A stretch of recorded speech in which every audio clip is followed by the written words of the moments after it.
Hello, everybody, and welcome to a new episode of Manufacturing Matters, where we talk about the technology and the trends that are reshaping the manufacturing global marketplace. I'm here today. My name is Winn Hardin. I'm Managing Director of Tech B2B and co-host of the Manufacturing Matters podcast. And I'm here with my good friend, Dan McCarthy. Say, hey, Dan. Hello. And we are lucky enough to be talking with Sean Walters, General Manager of Captron North America. Hi, Sean. Thanks for joining us today. Hey, Winn. Appreciate you having me on today. Our pleasure. Our pleasure. I was just wondering if you could kick off. We'd like to start a little bit and educate the audience about Captron and what makes you guys special. Well, I think special is just a great term. Our organization is based just outside of Munich in a little town called Oilsching. And I just spent last week there, and it was just great to be there and see the culture there. But our organization started by solving problems that others weren't willing to do. And just over 40 years ago, because we just celebrated our 40th anniversary, our founder had solved the problem using capacitive technology. And from that birthed Captron. And from that, we've just spent the last 40 years designing different solutions for different problems along the way, using optical sensing technology as well as capacitive technology. And it's just been a fun journey to be part of. Fantastic. Does headquarters have a really good Oktoberfest in September, or?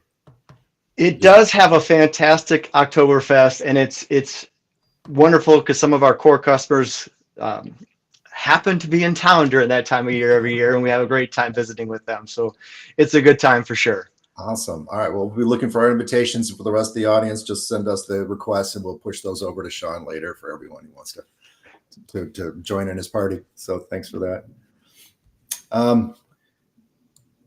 Sean, Captron, you mentioned sensors, you mentioned capacitive push buttons and actuation mechanisms, initiation mechanisms.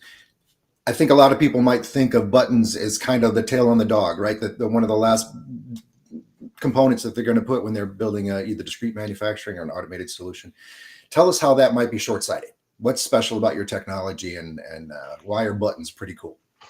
Well, that's a great question. It's funny because one of my friends calls me Button Boy, a little humorous, of course, because buttons just seem very commoditized. You can get buttons almost anywhere. People have them in their house. You use them all the time on your phone. Mm-hmm. But really what we've done is we've tried to take that technology and apply it in different ways. One, to allow employees to be safer, make it more intuitive for users on different robot applications or assembly applications. Also allows because of the way we designed our products, we can, create less part numbers for customers. So there's a few different ways that surprisingly you can take a button and make it very useful for customers. Now, ironically, I was at a customer yesterday. They decided to use our buttons, and it was for a very different solution than I thought. They liked it because they could buy one button and they could use it for a variety of different applications.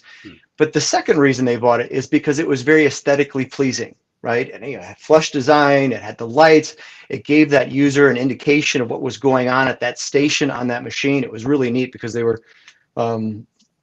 building cases, like 300 or 400 cases an hour for one of their customers on this particular machine. But ultimately, buttons can be a commodity type of product.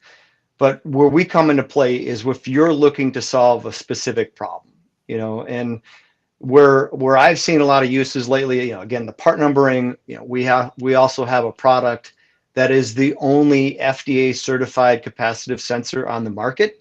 So if you're in an application for the food and beverage industry and you want to wash down your machine, a lot of mechanical buttons can't handle that type of interaction. So that's where we really stand out as a solid solution. That, and if you don't want to have 15 buttons on a particular panel, with our buttons, you can reduce the number that you use because they can do a variety of different functions. So we really separate ourselves by being unique in that term because we can make a button behave however we want it to. So ultimately, there's a lot of things that make our buttons unique in the market.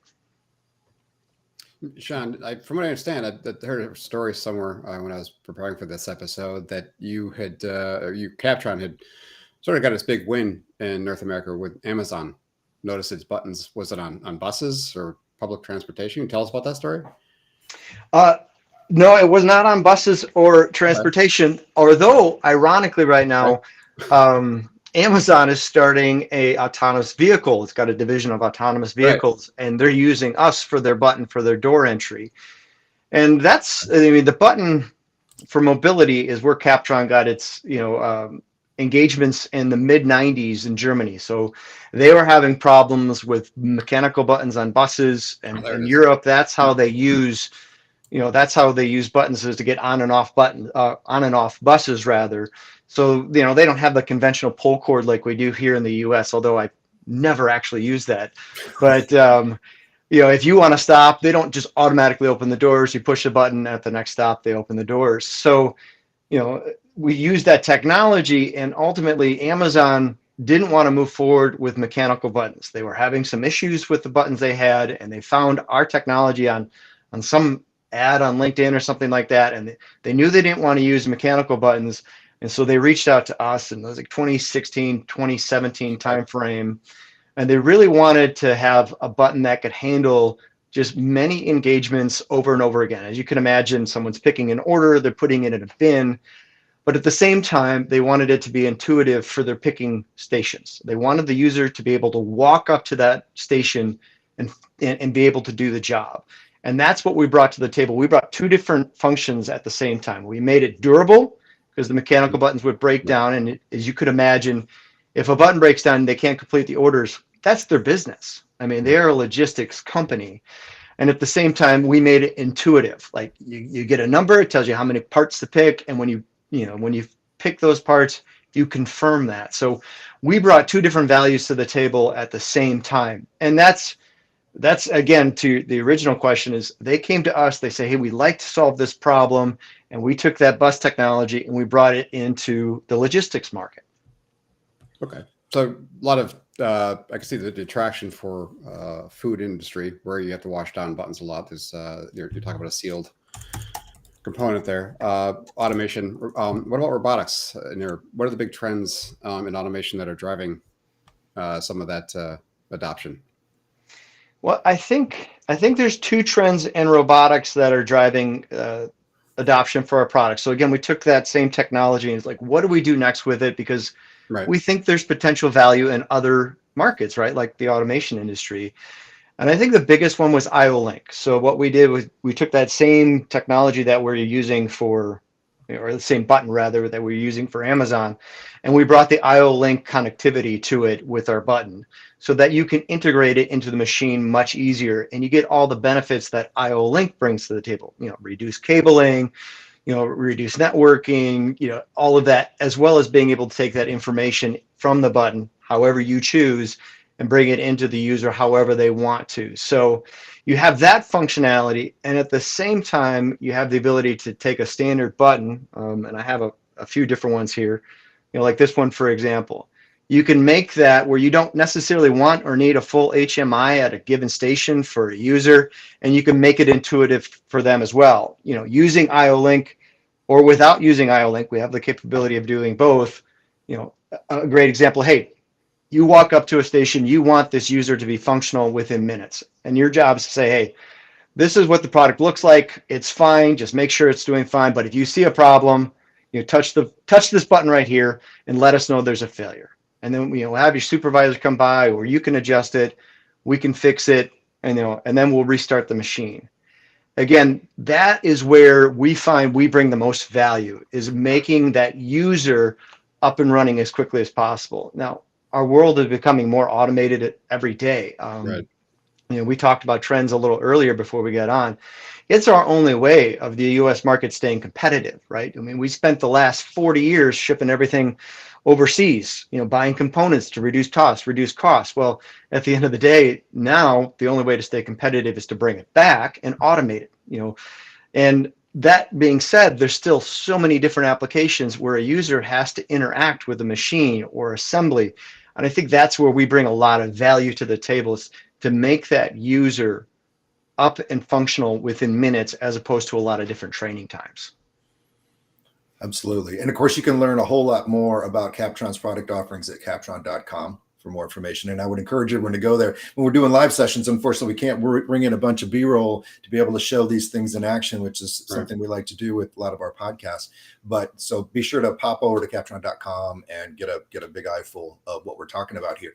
It's interesting. The IO-Link function that you just mentioned, Sean, really helped me answer one of the questions that I had in my head. One was, I was wondering what this does to the wiring complexity.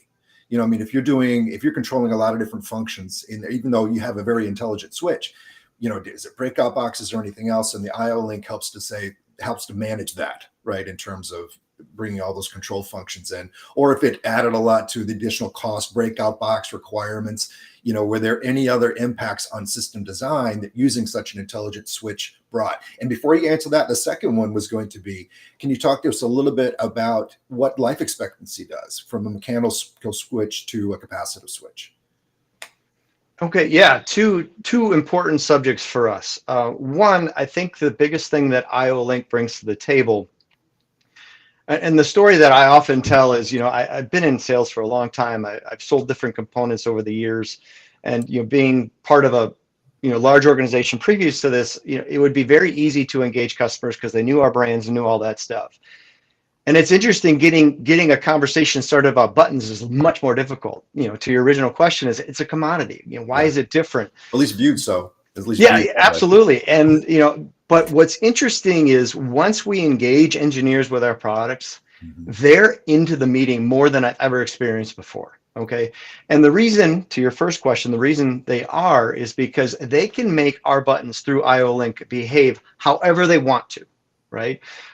We have the ability to change from a toggle function to a dynamic or momentary. People use different languages, or static function. So they can take one button and make it a jogger in one application to move a conveyor, or to move a robot, to a dynamic where the user just touches it and it sends a signal to the PLC. So the IO-Link functionality brings them total control over the behavior. You know, if you want to put a timer on it to say, hey, nothing actuates until you hold this button for 30 seconds or 20 seconds or whatever's necessary to make it safe for the user is what we can bring to the table with our buttons. And that connectivity that IO-Link does brings the engineers like, okay, I can make this machine behave how I want to with that interaction with the person. So one, you really can't do that with a mechanical button. So your second question is, how does that change from a mechanical standpoint? A mechanical, you have momentary and you have basically just a dynamic switch, right?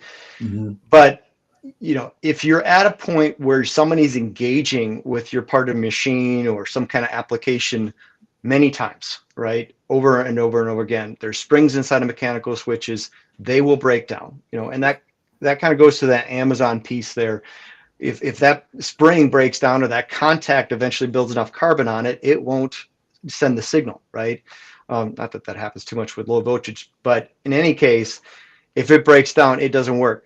Because our technology is capacitive, it has an indefinite life. I mean, we like to say 100 million cycles because it's a bragging number to be, you just throw it out there, but it will outlast your machine, and there's nothing about a capacitive sensor, there's other good ones out there too, but we won't break down. And I think the other part of it, and I just simply touched on this from a standpoint of safety, another part of it that we have with our capacitive safety 2 and tie downs is we also don't have that mechanical resistance. So we bring a level of safety and ergonomics to our customers as well, which, we talk about trends. You have employee safety. Obviously, you don't want them reaching their hands into something and getting their hands chopped off. That's very important. But now we're getting to the level of detail. We're getting to the level of detail where, hey, if someone's standing at a machine and they have to resist even a fraction of a pound 8 hours a day, they can develop carpal tunnel or tennis elbow or something like that. Yeah. What we bring to the table with that capacitive technology is no mechanical resistance. So they last forever. And that we can keep the employees safer by just allowing them to touch, keeping their hands out of that machine, but that they can just touch that application without having any mechanical wear. Right. I'm sorry, with mechanical resistance.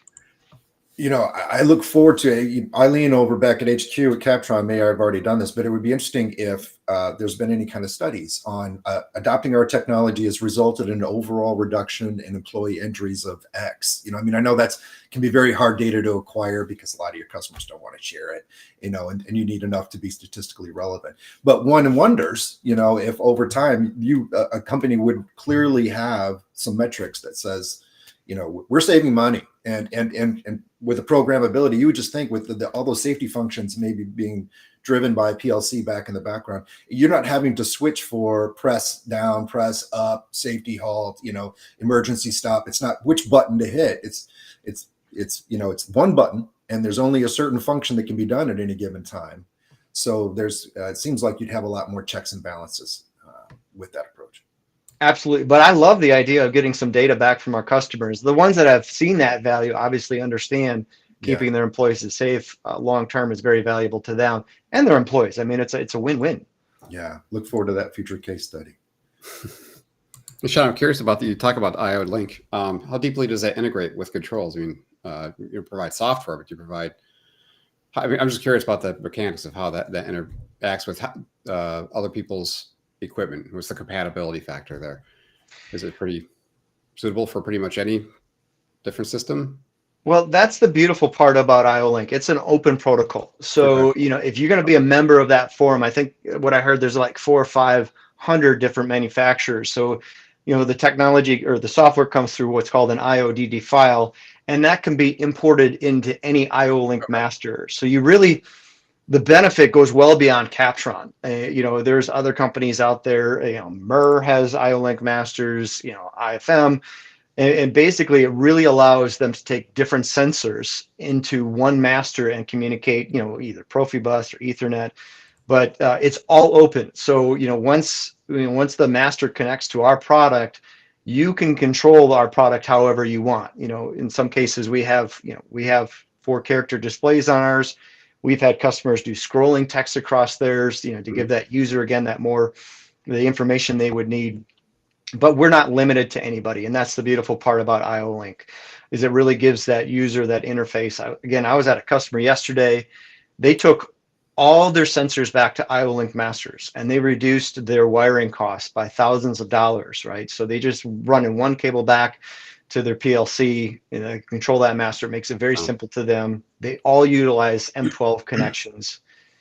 But the other thing, the IO-Link piece is very big. The maintenance component there is huge. If you're not chasing complex wiring harnesses because you got a short or a fault somewhere else, that's translates to hours, if not days, in some cases, depending on how long you're doing the run and how complex that harness is. Yeah, and the other big part of it is, along with the wiring, is the configuration process. And again, this is not unique to Captron. It's anybody you're plugging into an IO-Link master. Yeah. For some reason, if someone damages that product, that they just unplug that product, that configuration is saved in the IO-Link master, plug it back in, and they're up and running. So there's tons of different sensing technologies out there. It just cost savings across the board. From what I understand, and it's very heavy in the automotive, the machines built around the automotive industry. So we're starting to see it grow more and more. It's been around for a while. It's made its way pretty strong down here to the Southeast. But the cool part about what we've done, because a lot of people aren't familiar with IO-Link, is ours work with and without IO-Link. So, M12 connection, 5-pin, if a customer doesn't want to use the IO-Link and they still want this functionality here of being able to just use a couple simple inputs, we have that capability as well. So we've really tailored our solutions to customers that utilize IO-Link and don't use IO-Link. Okay. So we've talked a lot about the buttons, a lot about machine control and intelligent control systems so far, but you guys also do sensors, optical sensors, used in a lot of different applications. Where's the connection between those two elements for us? And then tell us a little bit more about the sensor functionality. Yeah, I think it started with the same concept that we opened this whole dialogue up with is, someone came to us with a problem and we've designed a solution. So, we talk about optical sensors, and here's one of ours. We call it the Castle, and it's not terribly unique in what it does function wise. Mhm. What a customer, they had two different laser beams that they were using, but it was clunky. It wasn't easy to mount and stuff like that. So they said, hey, we'd like it if you could come to the table with a little better design. And so we've designed, well, this was actually the latest iteration, but we used to have one that was more of a circle and the robot would come in, but we've designed it so that it's very compact, user-friendly. In this particular case, a customer was coming in with a liquid dispensing application where they wanted to know that that tip was there, it was in the right orientation, and they didn't want to get it all over the laser beams. We've designed ones with, we can blow air on it to make sure it doesn't cover the laser beam, stuff like that. So this is a modification of a simple product and made it more user-friendly for some of the machine builders. It's been a great addition to our product line. Where we're taking this right now is we're becoming a UR Plus member, so that you're going to be able to take this into the cobot world and be able to configure it very easily.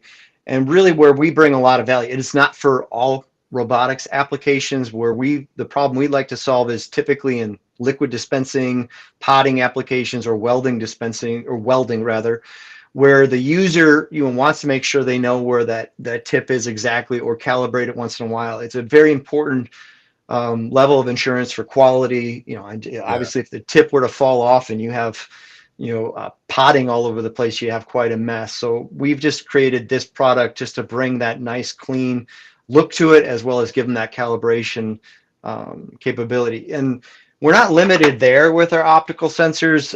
This is a product right here which also plays well in the automation space that we've recently released. We did this for the train industry, where they wanted to, in Europe, they dump sand on the tracks to give them, traction for braking and for taking off. I don't know if we do it here in the US. I'm not that knowledgeable on it as well, but we created a time of flight sensor that can handle the extreme, conditions of being outside, hot, cold, and the vibration of the train itself. But it's a simple time of flight sensor.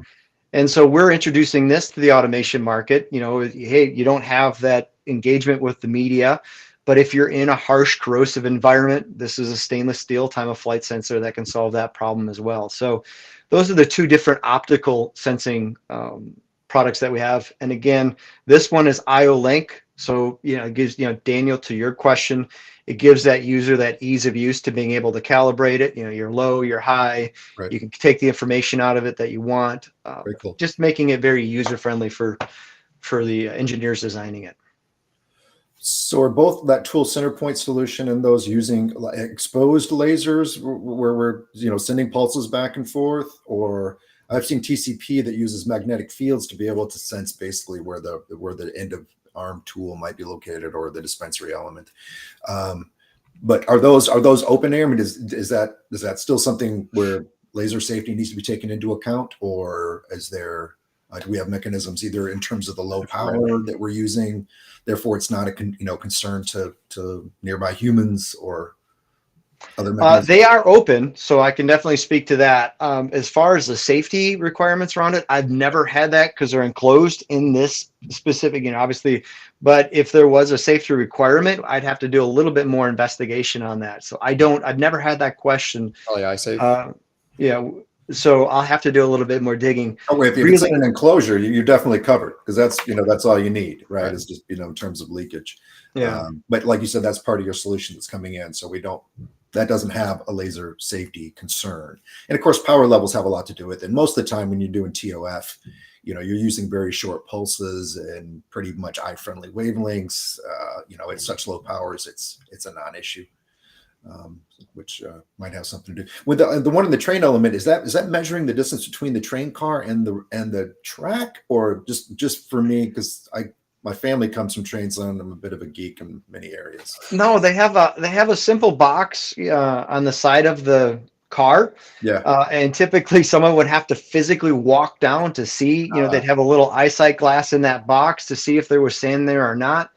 And we thought about using our capacitance level probes, that we have on the market commonly, and they could be used in sand, but the calibration of it would vary depending on the humidity. So we couldn't use that. Whereas the time of flight is, we insert it in the side of the box and it just measures where that sand is and gives that automation and a surety obviously, that they're sanding that box to the conductor without having to physically walk up and down, Right. numbers of cars to see that So sandbox. kind of like a tank fill level. Exactly. And that's where I see it in the automation space is, measuring lubrication on a machine or measuring, a process fill tank or whatever you would like. And then you couple that potentially with our display, and you have a very simple solution to say, hey, there's the user, there's the level it's at, and it gives that user that interaction very simply. Beautiful. I like simple and elegant. Those things tend to Simple. break. That's right. Simple. Technology made simple. Yeah, we like that. So, while preparing for this episode, Sean, one of the things we noticed was that Captron claims to supplement its products. We're obviously interested in a lot of the hardware you provide, but you also mentioned services related to individual software development and integration. That could be the IO development, or is it sort of development of new products? Can you tell us a little bit more about that arm, that capability of? Yeah. Do you feel like you have to provide a lot of integration support for, or is this more an education of the public on the capabilities, things they're not used to looking at? Well, so there's two parts of our business, and I think it's more of providing that support as far as the IO link, if we need to do that there. But the part that you're talking about, Daniel, is called our solutions group. Mm-hmm. And we may think of that conventionally as like the Amazon piece that you talked about, where we're bringing our hardware solutions with the buttons and our controllers that bring that information back. But we've recently added, I shouldn't say recently, the last couple of years, we've added the software part of that. And I think the biggest, I'm very excited about it, super passionate. But the biggest part of this is, you think of this as warehouse logistics, right? Okay. Where we have the capability of managing the inventory, showing people how to pick the process or put the process. But for me, I see the value unbelievably in the manufacturing space. I've had the opportunity as previous roles to actually be a picker inside of a manufacturing facility. Really? And what we have the capability of doing is taking all those different parts for building something, right? Hey, I was building a cylinder one time and I had to walk up and down the rows to grab the tubes, to grab the sensors, to grab the end caps, to grab the seals. And it was so challenging. And I don't consider myself the sharpest knife in the drawer, but not the dullest either, because, unless you spend time in that facility to know where all the parts were, it was a big challenge for me to get up and running. And furthermore, that's even more challenging today in today's labor market, where someone may only be there for a day or 2 days. And how do you get somebody who's doing a very simple job productive in a very, very short amount of time? And that's where we come into play with our software side. So what we have the capability of doing is taking a manufacturing facility, loading all their part numbers into our system, and we create a pick card or a picking process where they can walk through a facility, reduce the wrong parts being picked, increase the speed at which they pick them, and bring those parts to manufacturing very quickly. Now, it would be awesome if everything was super automated and you pushed a button and some robot would grab all the pieces. Sure. But the reality is today, many manufacturers still use that picking process, and that's where our solutions group come into play, and we bring that value. And again, I wasn't at a very large facility. We're going to be focused on small and medium-sized manufacturing, where we can bring that expertise to the table and integrate all of their picking process into our software and create either a pick-to-light system, or we have a new cart that we're very excited in introducing into the market, which is a pick cart that literally walks a user down the aisle and points to the part they're supposed to pick and tells them how many. No kidding. Is that an AMR-based solution, or is that something else? That's an internally, I don't even know what an ARM solution is. So autonomous mobile robotics. So one of the little pedestal bots that are always popping around, follow either magnetic tracking or use other navigation systems. Oh, no. In this particular case, it would be for someone it's for somebody who is actually physically picking the parts, but we've automated the side of it that tells them where the parts are and how many to pick. Okay. When you said a robot, I wasn't sure if it was like the little toaster robot in Star Wars. It just kind of seems to go in front of everyone or behind them. And anyway, I have issues. We all know this is not fun. If I could ask the next question, previous to our show, we were sitting here catching up a little bit, and you've been with Captron going on 2 years at this point. So long enough to have a good look inside it and still fresh enough to have a fresh pair of eyes. One of your slogans is operate in the region for the region. Can you talk a little bit about how you're applying that in North America? Well, yes, absolutely. It's to me, it's very exciting times. Philip is our CEO.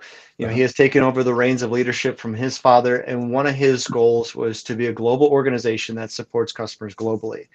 And so we've made the investments. Obviously, we're here in North America. We have a division in Poland and we have a division in China.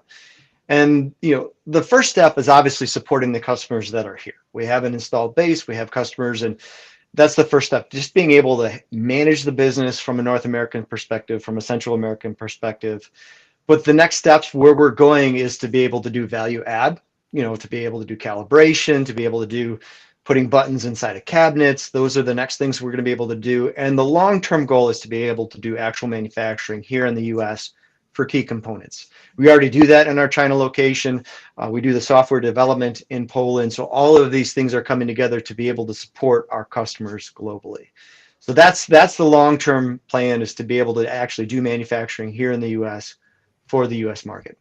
Right. Gotcha. That's interesting because that comes up. We recently, an episode that I don't think is aired yet, but we met with a gentleman from Ernst & Young, EY now. Let me get EY, yeah. And we were talking about the complexity supply chain, reshoring in general, offshoring, then reshoring, then comes back in. But the true situation now is really a very complex hybrid solution where companies are looking at, individual markets. They're looking at what the local supplier is there, how many different layers of additional suppliers they need for each different component, balancing all that with something related to just-in-time and lean inventory type applications. It seems to me that the whole supply chain analysis, planning, operation is becoming even more complex. You'd think reshoring would make it easier, but that's really not the case, especially if you're a multinational, right? Where you've got different supply chains and regional markets, and everyone has to be customized for that market in that area. Does that kind of reflect a little bit about what's driving you and this initiative, serve the region? I don't think it's as much that. I mean, although there's certainly pieces of that you talked about, and making sure that we're supporting customers.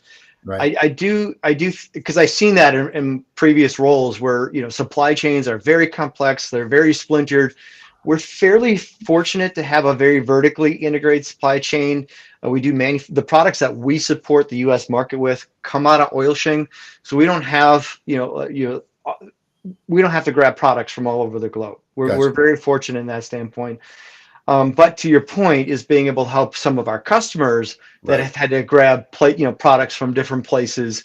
That is where we've been able to really help organizations, because for the most part, most of our products are available within like 2 to 3 weeks if we don't have it here on our shelf. So we've been able to really help some of that onshoring here, with some of our customers. Gotcha. Thank you. Speaking of operating within the region, Automate is right around the corner. You have any automation applications, trends that you're looking forward to learning more about next month? Yeah, with what I've seen recently, being at a few customers and the automation, I've never been more excited. And it's to the bigger picture of what are we doing here in the US to become more competitive, and seeing how different machine builders have just upped their game substantially. And I was at a great customer of ours yesterday, Edgewater Automation, and they were just phenomenal. And what, we've always culturally, I think, automation reduces jobs, and it doesn't. What it does is create a higher caliber of job. Folks like us and programmers and all these people, it's the only way for us to become more competitive in the long-term market. So what I am most interested about, what I think we're part of here at Captron, is how do we make automation easier, and seeing what other people are doing to make that play. I was at Automate last year and literally able to walk up to a robot and programming a laser weld line on that robot that a user can do in like 2 minutes. And then they can take the parts and just do it over and over again. Those are the types of things that I'm very excited to see happening here in the US, because we're going to continue to see more products come here. We're going to continue to see, our our skill levels rise because of this. So that's what I'm most excited about with Automate. When you walk around and you see the robots, and it's interesting that we say that buttons are kind of a commodity. It's almost like robots are the commodity, and it's the parts around it that make the robot unique, right? It's kind of like the Jeep thing. It's the accessories that make it different. It's the utility of it that makes it more exciting to me. And so that's what I'm most excited about with Automate. Excellent. That's one of our ongoing themes. There's been study after study after study that have dismissed the myth that automation takes jobs. It doesn't. It makes companies more profitable and more productive. Inevitably, they hire more people than they had before they started adopting automation. And as anyone knows, if your company's not changing and growing, you're dying. So there's unfortunately only two sides to that coin. So couldn't agree more with you more, Sean. And Automate, of course, this year in Chicago is always an exciting place to see where we're going and how all the pieces fit together. Everything used to be standalone, siloed solutions, and now it's much more commonplace to be able to talk pretty much right out of the box with a whole lot of functionality. Not saying you don't need a bunch of, some engineering support and integration services for so many applications. These are complex pieces of equipment doing incredibly interesting and complex things in some cases, or it can be just a stamping line that's producing more parts in a more safe manner. So I look forward to seeing you in Chicago and in the not too distant future, and driving by the Captron booth and learning more and seeing your demos and see what you've got. So, Sean, we have gone beyond our time limit today, so I really appreciate you being so gracious with your time. Is there any final thoughts you want to leave us with before we say goodbye to our audience and move on to making money again? Other than thank you for this opportunity, and kind of a shameless plug. If you do have any of these applications that resounded with you, we'd love to chat with you about it. Like you said, Winn, reach out to us either on LinkedIn, or you can connect with us at www.captron.com. But we are passionate about helping people with automation. So if that's something that you'd like to engage us with, we're more than happy to engage with you as well. Sounds good. If anybody else has any other questions about Sean, please feel free to reach out to us through manufacturing-matters.com. You can also see past episodes on there. Or if you've got any questions or would like to join us online, don't hesitate to reach out. And in the meantime, thank you, Dan, for joining us. Sean, it's been a real pleasure today. And we look forward to seeing everyone in the audience in Chicago in just a few weeks. And until that time, just remember that manufacturing still matters and is helping to drive our world. So thank you so much for being with us, and we'll see you soon. Thank you both.